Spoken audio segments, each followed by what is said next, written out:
Hey friends,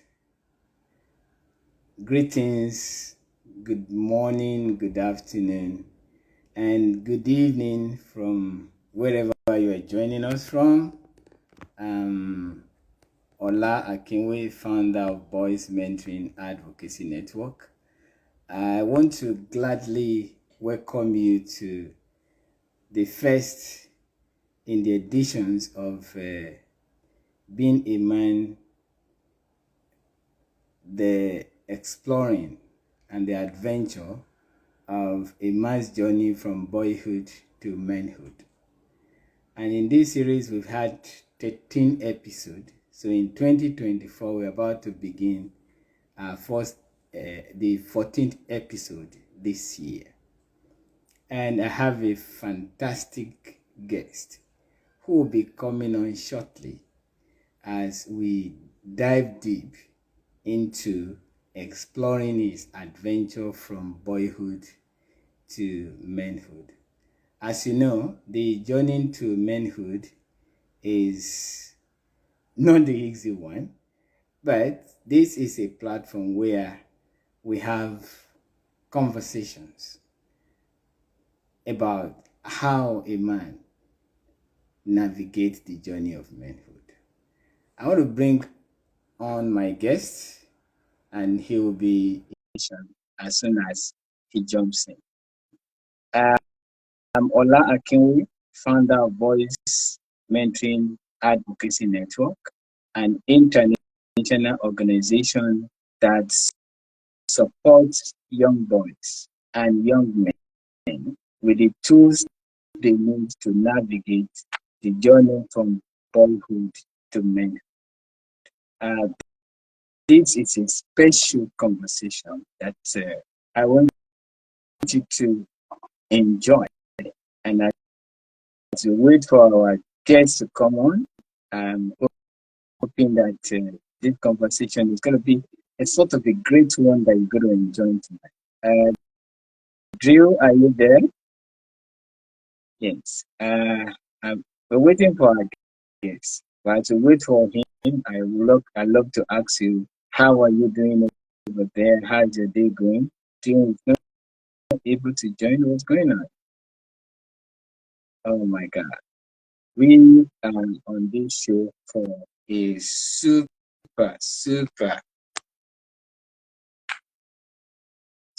conversation. Oh, Drew, welcome. I hope this. Yeah, yeah. Drew, good to have you.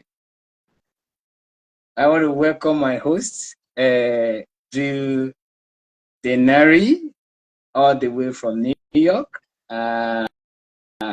Today on the Being a Man show, we have the opportunity to have you as our special guest, and you will be sharing your experiences and insights on your incredible journey from boyhood to manhood.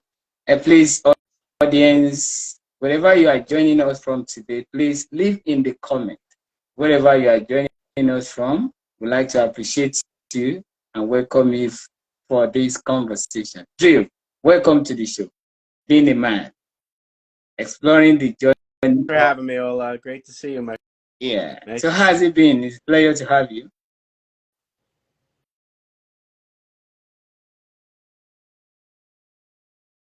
Oh, I think the network is buffering. Can you hear me, Drew?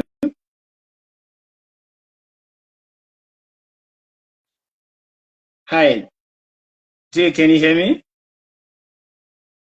Yeah, Mr. Dio, thank you for joining us. We hope more people will be on this audience.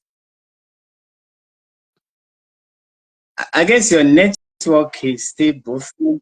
Yeah, it seems clearer right now. Okay. So, Drew, it's a pleasure to have you, and we are excited to dive into the topic with you on your boyhood memories. Often, you know, our boyhood memories often shape the perception we hold about manhood. Can you share some of your cherished boyhood memories and how they influence your understanding of what it means to be a man? Absolutely. Most of what I learned, what it means to be a man, I learned from my father, and Andrew Deraney. I'm Andrew Jr. My dad was a man he has since passed away 5 years ago. I still talk to him every day, though. He was a man of honesty, integrity, and he was authentic. He would always be who he was. He didn't have to wear that mask. He didn't care what other people thought. Yes, it embarrassed my mother in public a lot, but I was always admired him because he was always, his name was Andy. We called him Andy. He was always Andy. You knew how you stood with my dad. And it was, it was a breath of fresh air. It was nice. And I started out like that. And, you know, when you realize that most of your belief system is formed by the age of 6 or 7, obviously we're molded by everything around us. And, once I remember starting to go to kindergarten, not everybody was like my father. And people would like pretend who they are just so somebody liked them. And somehow over the years that rubbed off on me. And I still had honesty, I still had integrity, though when it came to being in public with all these different people, I I somehow didn't feel comfortable enough in my own skin. So in order for people, or what I thought, in order for people to like me, I started acting different from my father. I started pretending I was a different person just so other people would like me. And a lot of this is called people pleasing, where and so I kind of broke away from what my dad had taught me. I was never did bad things. It was just I always created a filter. So even if I thought something I wanted to say, I would change it so it sounded better. And it's just the way society has molded us to like not be ourselves. It's not necessarily a good thing. Um, but the stuff my dad used to do for me, man, he coached all my sports. He taught me what it was like to give your best and not worry Okay. about results. That if you give your best and even if you lose, that's okay because you Okay. gave your best. So I remember things like that from my dad growing up, and he is a big reason why I'm the type of Oh, that's person I am today. wonderful memory, Drew. That's wonderful there. But transitioning from boyhood to adolescence can be can be Yeah. challenging. What are some of the challenges you faced during this period, and how did they shape your perception of men? Well, yeah. Yeah, it's interesting because when we talk about the word adult, I think, I don't know about in Nigeria, but, in the United States, when we tell people now you're an adult, we go by what chronological age they are. So all of a sudden, you wake up one morning and you're 17 years old, and then you wake up the next day and it's your birthday, and now you're 18 years old. And all of a sudden in the United States, 18, you're now an adult. And it's like once we go from child to adult, Yeah. there are different expectations in our country. So it's almost like um, when we're told we're an adult, we're not necessarily prepared to act like what people think adults should act like. What we automatically do, though, is we give up a lot of our childlike behavior. And what I mean by that is children enjoy life. They have fun. They Mm-hmm. play. Children laugh.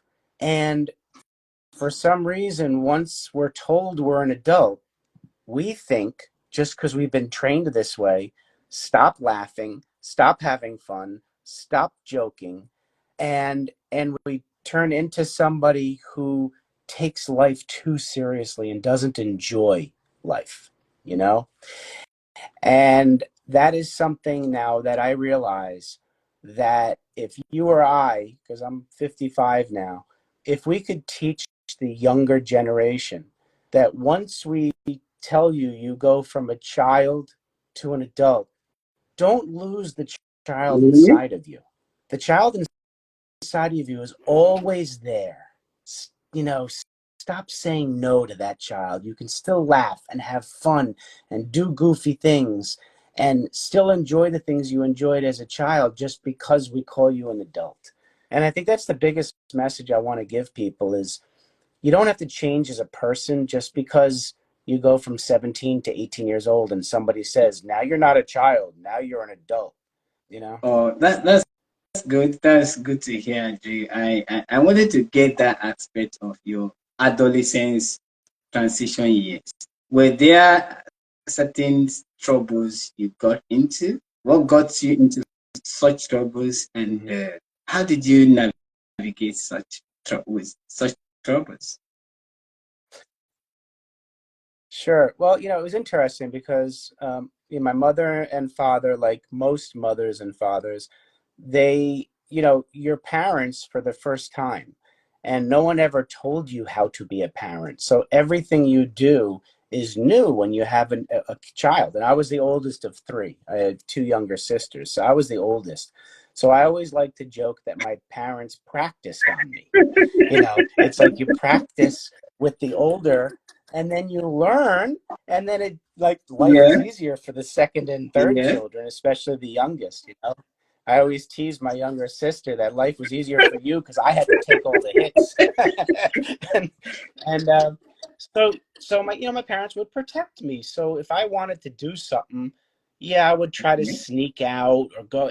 And I always got caught, Ola. I could never lie. I would get caught or I would tell the truth and I get in trouble. But now later on, I realized that my parents did it to protect me. So it's always done for a good reason. The thing though, and I've learned that with my children, even Yeah. though I protected them too, that if you protect your children too much, you're basically telling them not Mm, to take risks. mm. And as an adult, you and I both know that the best way to grow as a human being is to challenge yourself, take risks, go outside of your comfort zone, try something new, try something scared. And if you fail, that's okay. Because truthfully, I would rather on my deathbed say that I am so happy I tried these things even though I failed, rather than say, I wish I Wow, tried these things. You wow. know? And it took me a long time to start taking risks. It took me till I was about in my Really, 50s to start taking risks. And life can be really exciting when you take good that's that's risks. that's amazing there. That's very revealing. But let's go deeper into this stage of adolescence transition. Okay. You realize Right. that peer pressure indeed posted its challenges, Hmm. and having role models Oh, and yes. mentors during this journey can be invaluable. So, can you share Hmm. some stories of some influential figures in your life who guided you and inspired you on your path to men? Absolutely. Yeah, there's so many peer pressures in life. And I would say my father was my biggest role model. Also, I played sports. So I remember my baseball coaches, my football coaches, my soccer coaches, grown men who volunteered to coach the youth in athletics and sports. And that's really where I got a lot of my guidance from, because sports are so important to me because it teaches us Mm-hmm. to be a team player, Yeah. to try your hardest, to to play and compete together for a common goal, not to give up. So sports taught me a lot of things, and so those coaches who were also fathers who volunteered to coach, I looked up to them because I knew that when I grew up, I wanted to coach and so I did. I coached my three kids in all their sports. um, and I just think when you play athletics, there's a lot of good lessons in life that you learn, and you carry it into life. Um, So, so those were really my role models. And, it even carried to in high school. Um, I had a baseball coach who I listened to. He was my mentor. Even some teachers. There were some teachers I had who were concerned that if I got in trouble or I hung out with the wrong people, they would come to me and say, "Drew, we care about you. When you hang out with them, you're getting into trouble." Now, I didn't necessarily listen to them. I should have. But, as I grew older, I was thinking, wow, that's pretty amazing for those teachers to come to me and tell me really all the good things they thought about me. They were trying to help me. They were trying to help me not take bad risks. See, there's a difference between bad risks and Yeah. good risks. And I learned that as I got older. There are good You risks like and there to are would you bad like to risks. do you And like to so, really maybe expand your understanding for our listener and audience to really grab the mhm, understanding between the bad risk and the good risks? Just maybe a little bit. mhm. All right. Yeah, I mean, to me, a bad risk is something that could harm your health or harm others. So if I was to be offered very bad drugs that could hurt me, or bad risk would be drinking alcohol and getting behind the car. Those are bad risks. Those are risks where you more logically would know what the outcome's going to Yeah. be. It's not going to be good. To me, a good risk is maybe I'm playing a sport for the first time and I'm Okay. scared, I'm nervous that I'm going to fail and Okay. not do well. Well, a good risk would be, well, the worst that could happen is I could play poorly and that's it. So when you look at when you're making a Okay. decision on taking a risk, if you look of if you think about ethically, is it right or wrong? Morally, is it good or bad? And safety wise, is it hurtful, harmful, or healthy? You have to take all those into account when you make a decision. But if you are not going to take a risk because you're scared of failing, that to me is a good That's a powerful risk explanation there. that you do it scared. And if you fail, the worst thing is that I didn't do well. And to tell you the truth, I I I don't think we lose in life. I think we either win or we Mm. learn, Mm. right? There's no losing in life. We win or learn. And even if we're in a sporting event and we have fewer points than the other team, I don't consider it a loss. You want to reflect and think about, okay, what did I learn and how can I help my team get more points than the Dude, other this will team take next us time? to more I dive more into exploring the areas of the obstacles you encounter growing up. We all Mhm. face obstacles and Yeah. adversity in life. Now, can you Yeah. share a personal experience where you Hmm. encounter setbacks and how you overcome them, Yeah. or how you overcome them? Yeah. I mean, absolutely. I mean, growing up, I'm not a tall person. I'm probably 5 feet 4 inches, 5'5". I'm shorter, on the shorter end. And especially when it comes to sports, some people think you have to be a tall, big guy to play sports. And I played all sports and I was a good athlete. So one of my challenges was, when I was told by a baseball coach that I was too short to play baseball. And I said, height has nothing to do with it.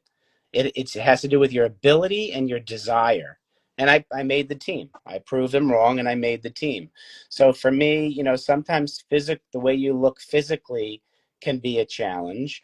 It could be, whether or not it's you look different height wise, or you're fat or skinny or tall, short, different color, all this stuff.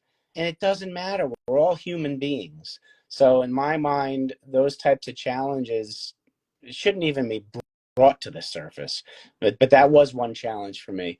I don't know, other challenges. Uh, I mean, there were times that I didn't have the ability, and I had the desire, and I still tried, and I didn't, win. can't think of anything, right now.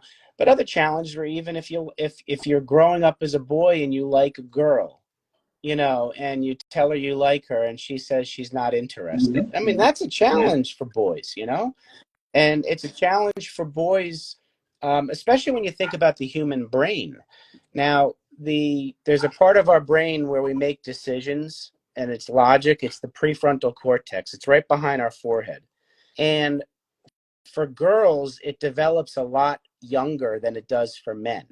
So, like, for instance, for women, it may mature at age 22, and for men it matures at like 29 years old. Like, we're behind. Men, we're like created by God to Yeah, make I know, bad mistakes at a young I know, age. I know, I know. In and fact, there was a yeah, study and so that's a I read recently that said a man comes to full emotional maturity at the age of 43. Yeah, yeah, just think about it. think Yeah, about I agree that. with you. Yeah. And so if we get to full maturity at 43, yet our average lifespan in the United States is like 73.2 years old for men. So with men, if we're on average living till we're 73.2, then our midlife is Yeah, yeah. 36.1 years old. Can you imagine? That's our midlife, 36, right?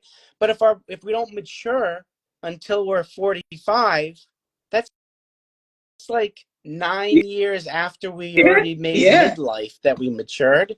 And then that means we only have like yeah. 27 years left And that being matured. So we may as well take care of ourselves, is my point. And what I mean by that is there's a lot of stuff that happens inside of us, in our minds, our brains, our heart, that we don't take care of. And if we ignore it, it turns into a yeah, physical issue, right?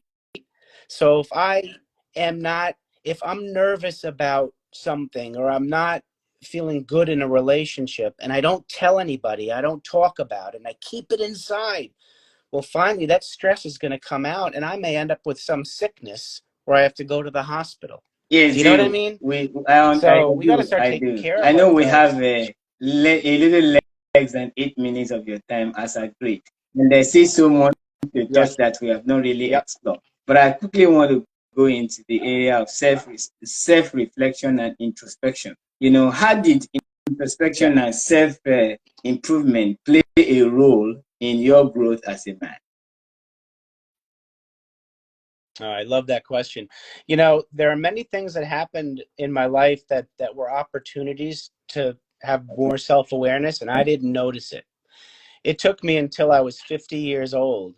And because in 9 months I got divorced, I got fired from my job. My son had some suicidal thoughts, and my father unexpectedly got sick and passed away. So all four of those things happened in 9 months. It was at that point when I started to realize there's a better way to live, because I was like thinking my life's over, right? I was blaming my wife, my boss, myself, and I blamed God, right? And I'm blaming myself. I finally stopped and I said, there's a better way to live. And I looked at my kids, looked at my mother, and I thought, Drew, why are you on this earth? Why are you here? There's got to be a bigger reason why God has you on this earth. So I did a lot of forgiveness. I forgave myself for mistakes I made. I forgave others. I started to become more grateful for the things I had rather than be upset Mhm. about the things I didn't have. And as I stopped worrying about the past, I started to think about, I want to be of more service to people. I want to help more people, because if I help more people, it makes me feel good, it helps them feel good, and then they'll help me. And so I started doing that, and I had more faith in life, and I had a more of a desire to help, and I gained confidence. And now I'm not worried about the future anymore because I can't control it. I only can handle what's happening right now. So right now, Ola, you're the most important person in the world to me because I'm Yeah. talking with you right now. And I think if we all live our lives where we aim to serve in kindness, I honestly believe our lives will be a lot better, because we're not worried about things that happened already, and we're not worried about things that have not happened yet. We're concerned with what's happening right now, because every minute we create our future. We control our thoughts. Every day I decide how I want my day to be. Oh, thank you. We Bill. all That's can do it. powerful and very insightful. Yeah. And thank you for sharing that with us. For those in the audience, we appreciate you. We'd Mhm. like you to leave a comment where you are joining us from. And if you have heard anything from Drew that resonates with you, please leave in the comment section. We'd like to hear from you. Drew, let's move further. We still have about 5 minutes there about to go, and there are about 2 or 3 more questions. Yeah. Sure. So I want to also look at Mhm. embracing manhood. It is crucial Mhm. to consider the evolving definitions of manhood in today's society. What do you feel it Right. means to embrace manhood in today's world? Wow. To embrace manhood in today's world. I would say embrace that you can be strong, embrace that you can still be emotional and compassionate and still be a strong man. Too many men believe that it's a choice between being strong or being kind. We need to be both. And what I mean by that is strong in the sense of have a lot of self-confidence, love yourself, respect yourself, stick up for yourself, know your value, know your worth. So I say know your worth, stand your ground, and be compassionate. That's a man. Harness your emotions, show your emotions, show them appropriately, and still be that strong man who's going to provide for others and take care of people and all that. God created man to we're providers, we're protectors, all that kind of stuff, and that's still good. That's still good strength, and we can still be emotional and cry and hug and care about people and do really good things in the world. And so in today's world, men and women each have Yeah, male and we female do. energy. We do. We just need to realize when to use which one. And it's really about striking a balance between the two energies and live in inner peace. If we can strike a balance between the two energies and live in inner peace, then we're going to be the strongest man possible, and that'll make us strong for everybody Wow, we Drew encounter. is drawing closer, and I still have more to ask you, but maybe we will have the second episode of this conversation. I do think because of your time, but Yes. are there rewards for or joys that comes with embracing and understanding one's own masculinity? Are there rewards for that? I would say choose to write your own Hmm. story instead of letting others write it for you. If you let others write your life story for you, that's not being a strong man. When you choose to write your own story in service and in kindness, that's being a strong man. And that's so don't let people tell you what to do. Do what you know is right, live by your standards. That's being a strong man. Thank you so much, Drew. As we wrap up, what are your future aspirations and goals as a man?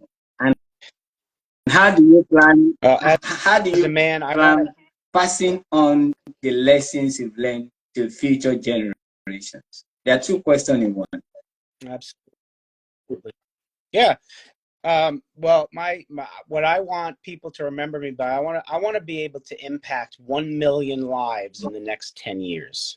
1 million lives, and what I mean by that is make a positive impact on a person, a million people in 10 years. And that could be, I mean, I lead a men's group where we really talk about what it is to be a man, and we discuss all the stuff that you and I just talked about. I coach men on their mindset and embodiment, actually living what where their mind is. You live what you Yeah. practice, what you preach, basically. I've written a book which has it all laid out on how to really kind of overcome self-sabotage. And any way that I can positively impact 1 million people in 10 years, I'm going to do it. Whether you're one of them now, you're Thank you one of the so million much. that I am Yeah, that I that's am impacting true. right That's now. true. And Uh, I'm so, honored to be part of that so, 1 million. And I'm going to help yes. as much as I can to make sure that this spreads to other people too, so that we can both influence these 1 million men together. It's a dream. I look forward to some of those programs that you run for men, so we can implement that here in Africa, especially in Nigeria. That's wonderful to hear, you, and thank you so much for sharing your experiences and insights with us today. It was truly an enlightening conversation, I tell you. Just because the time is short, I still have a load of interview questions for you. But I look forward to having you back on this conversation. And like you said, and I want to leave the audience with it. Write your own story. That's what you said. Don't allow anyone to write your story. And having gone through your experiences, it's amazing that you're now writing your story. And I believe this is the best I can take today. Write your story. Having said that, I want to thank you, listener, for tuning in Absolutely. today. Remember that being a man is an adventure, and embracing that journey requires growth, resilience, like what you experience, and open-minded. Till next week, join us for another inspiring conversation. I like to close here and say goodbye. And Drew, on your parting note, what do you have to part with the audience? How do you say goodbye? I love you.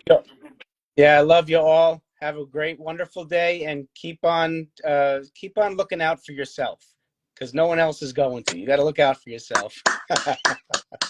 Thank you, Drew. I think this is Thanks worth a it, lot. and I appreciate it. Have a wonderful day. And to the audience, I say once again, thank you. Bye.